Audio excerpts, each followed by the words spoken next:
You are sworn before you understand what the words mean. They are spoken for you, not to you. The hall is cold enough that breath shows, but no one reacts to it.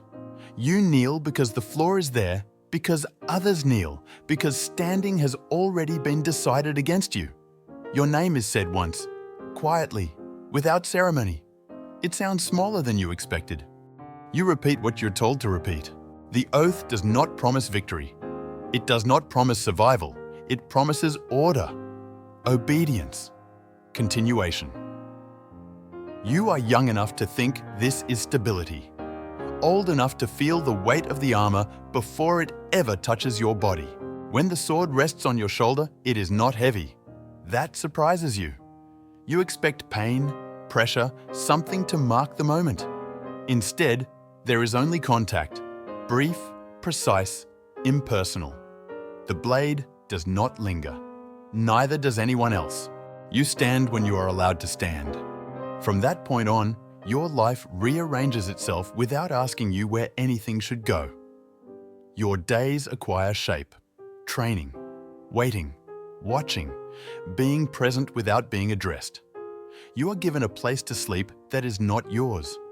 You are given equipment that has been worn before. You are told where to be and when to stop being there. You learn quickly that your value is measured by readiness, not skill, not courage. Readiness means being available when needed and invisible when not. You practice this without complaint because complaint has no place to rest here. You wait more than you act. Most of your time is spent standing at the edge of rooms where decisions are made. You do not contribute. You do not listen openly. You are there to be counted, not consulted. Your presence says something without words. Order is enforced. You begin to understand that this is your real function. At night, you remove the armor slowly, carefully, as if speed might be mistaken for impatience. Your body aches in places that were never struck. You are not wounded. You are adjusting. The difference matters, but only to you. You think briefly of what you were before this. The thought has no weight. It dissolves easily. There is no room for comparison here, only alignment. No one congratulates you. No one warns you. You are now part of something that will continue whether you do or not. And tomorrow, you will wait again. Already sworn. Already replaceable. Already standing where you were placed. The days settle into you before you realize they have form. You wake when the light is thin and colorless, when the stone still holds the night. You dress without looking at yourself. There is no reason to confirm what you already know. The armor fits because it has learned your body, not because it was made for you. Each strap finds its place by habit. Each buckle closes with a sound that means readiness, not choice. You report where you're told. You stand where you are assigned. You wait. Waiting becomes the majority of your life. You wait in corridors that smell of damp iron. You wait in courtyards where the wind never rests. You wait near doors that open for others and close again without acknowledging you. When you move, it is because the waiting has shifted location, not because it has ended. At first, you count the hours. Then you stop. Time behaves differently here. It stretches around stillness and collapses during movement. You learn that effort is not what tires you. It is attention. Being ready drains more than action ever could. You train because training fills space that might otherwise invite thought. Repetition gives you something solid to press against. The body learns faster than the mind. You swing, block, advance, retreat. Not to improve, to maintain. Improvement suggests a future.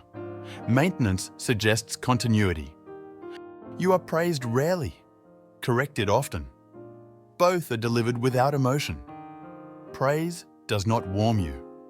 Correction does not wound. They are adjustments, like tightening a strap or replacing a worn rivet. You begin to think of yourself in similar terms. Meals are taken quickly, with little conversation. Words are inefficient. You listen to others speak of campaigns that have not begun, threats that may never arrive. Plans shift. Names change. You remain where you are because remaining is what you are for. When violence occurs, It is brief and confusing, nothing like the stories. There is no clarity in it, no sense of completion. It ends as abruptly as it begins, leaving behind a quiet that feels heavier than the noise. You clean your equipment afterward. You do not speak of it. Others do not ask. You notice that your body carries marks that are not injuries, bruises that fade before they can be named, stiffness that settles into the joints. You accept these as part of the routine. Pain that doesn't stop you is not worth attending to. You begin to recognize the pattern of command, the tone that precedes instruction. The pause that means nothing further will be explained. You stop anticipating reasons. Reasons slow response. You are learning to move when directed and to be still when not. There are long periods when nothing happens. Those are the hardest. Action gives shape. Stillness dissolves it. You stand guard over spaces that do not require guarding. You watch horizons that remain unchanged. You are there so that others can believe someone is. Gradually, your inner life becomes quieter, not calmer, thinner.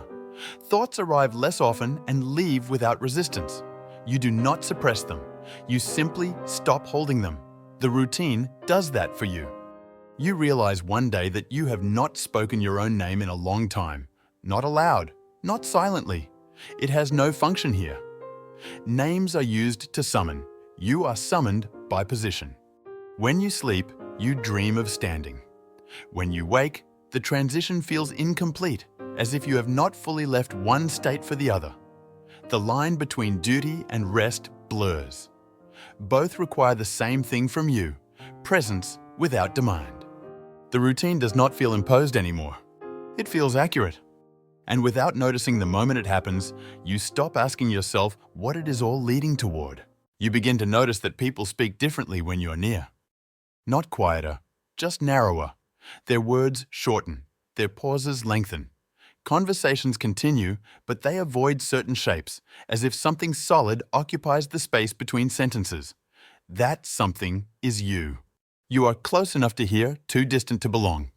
You are trusted with presence, not with meaning. When orders are given now, they are given without explanation, not because you would not understand, but because understanding is no longer considered necessary. You have proven that you will act regardless. That is what reliability looks like here. Your identity thins the way fabric does with use. Not torn, not damaged, simply worn past distinction. You cannot remember the last time someone asked you a question that was not logistical. You cannot remember the last time you answered without measuring your words first. Gradually, you stop measuring. There is less to protect. You notice that others form attachments to places, to ambitions, to outcomes. You do not. Attachment requires a future in which it might matter. Yours has narrowed to the next instruction, the next watch, the next signal that tells you to move or remain still. You exist between actions. The armor no longer feels separate from you. It is not heavy or light. It is correct. When you remove it, your body feels incomplete, as if something essential has been misplaced. You keep it on longer than required. No one comments. No one notices. You pass mirrors without slowing. Reflection has become irrelevant. Whatever looks back would only confirm what you already know, that you are shaped for function, not recognition. Other nights come and go. Some leave with ceremony. Some disappear quietly. Their absence registers briefly, then is absorbed. You understand this pattern. You do not resent it. Patterns are stable. Stability is all you have been trained to value. At times, you are stationed near people of importance. They do not look at you, or they look through you as one looks through a window while thinking of something else. You hold still because movement might remind them that you are there. You begin to fear movement more than danger. Your thoughts lose their edges. You stop forming questions that require answers. You stop remembering things that cannot be used. Memory, you learn, is only tolerated when it serves obedience. There are nights when you stand watch and realize you have not shifted your weight for hours. Your legs ache. Your back tightens. You do not move. Pain is information, and there is nothing new to learn from it. You think once about leaving. The idea surfaces without urgency. You imagine walking away from the post, from the walls, from the structure that has defined you. The image feels incomplete. Not frightening, simply unfinished, like a sentence without a verb. You dismiss it easily. You do not feel trapped. Traps imply resistance. You feel aligned.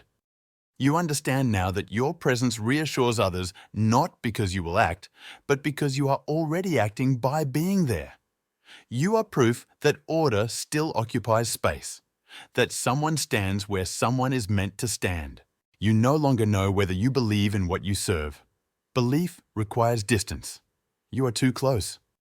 When you close your eyes, you do not see the past. You see positions, places to stand, routes to walk, distances to keep. Your inner world has reorganized itself to match the outer one. And in that alignment, something essential fades without announcement. You are still alive. You are still useful. But you are no longer fully present inside your own life. There is no moment when you are dismissed. No final order. No release. No acknowledgement that what you have been has reached its limit.